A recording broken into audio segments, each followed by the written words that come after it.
YouTube. So today I am actually at an IA refresher course to renew my inspection authorization. Not working on an airplane, obviously, at a course, but if you stick around, I'm gonna tell you kind of what that means, what an IA is, and why I'm here. So let's start with what is an IA.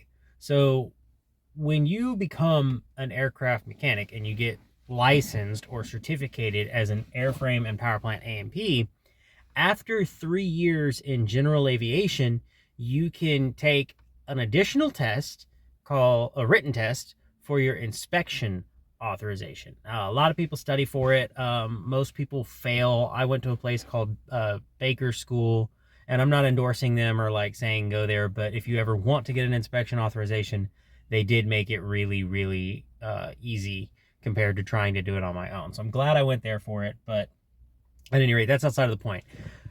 With an inspection authorization, what it allows you to do is just that, inspect. So your annual inspections, your inspections of major repairs, inspections of major alterations, or doing progressive inspections, and I want to say that's it. But it gives you that privilege to do those inspections. Well, an annual inspection is something that every airplane has to have every year.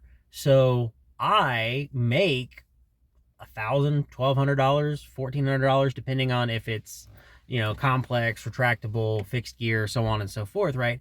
In a weekend with my IA. So spending $65 a year to go to a refresher course to get 8 hours of training is definitely worth it for me. But without my IA, I would not be able to do annual inspections. I would not be able to do major repairs and major alterations. And if you're not an aircraft mechanic or in aviation, anytime you modify an airplane, it can be changing the wheels. If you change the design, most of the time it's considered a major alteration, and you have to accompany that with a STC and a 337, which a lot of people just don't do.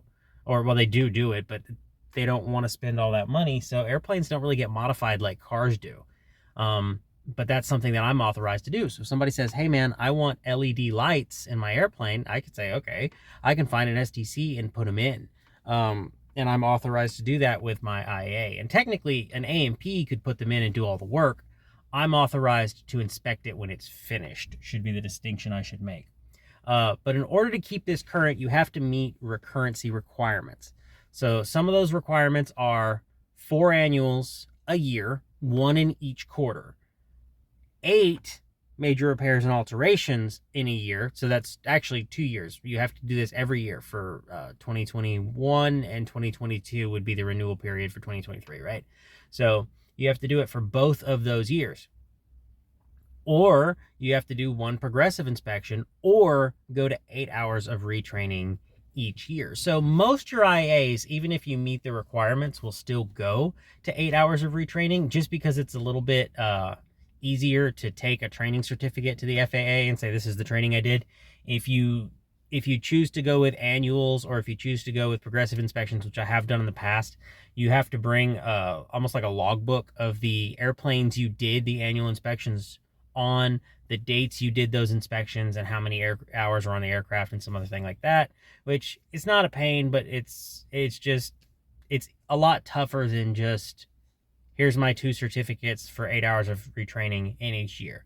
Now, here's the important part. You only renew your IA every 2 years, but on even number years, so 2022, 2024, 2026, you don't come in and renew it, but you still have to meet the requirements. If you don't do anything between 2021 and 2022, and then 2022 to 2023, you meet the requirements and you still perform your duties, when you come in to renew your IA, you're going to be in violation because you didn't meet the requirements in the first year. So it's kind of on the honor system, but if you don't meet those requirements, you're going to be in violation of the regs, and the FAA could suspend, revoke, take away your certificate, whatever it is they're going to do. So I'm going to go in here, probably get some coffee, a little bit of breakfast, find a seat. My buddy's supposed to be here in a little bit. A couple guys that I know are supposed to be here, so I'll probably try to sit by them, but they're not here yet. I always get here before they do. Not really going to do a lot of filming once I go inside. There's probably about 30 or 40 other IAs here, and I don't like to put people on camera without notice. So might take a little footage of lunch, and I'll let y'all know how the end of the day goes. See you then. Ugh. a goober. Well, this is awkward. I did that whole YouTuber thing where I didn't record the end of the IA seminar or anything that happened. But that's okay. The IA seminar went great. It's 8 hours of training. It's just a refresher. It's not very exciting, but I got that done. So I have all my paperwork so I can submit it to the FAA, renew my IA, and be legal for another year of maintenance. But as far as the channel goes, I'm trying to be a little bit more consistent with uploads. I'm going to try to start uploading on Wednesdays and Sundays. I'd like to save Sundays for any aircraft content, any car content, anything like that I'm working on. And then Wednesdays is just going to be, whatever it is I'm messing with. If I'm doing like a vlog, I want to do more informational videos on different ways to get your A&P, different ways to get an IA, what that kind of thing looks like, and sort of just share some of my knowledge with you guys. But if you're enjoying the videos, subscribe. If you like the videos, be sure and hit the like button. Leave us a comment below. We'll see you all in the next one. Be easy.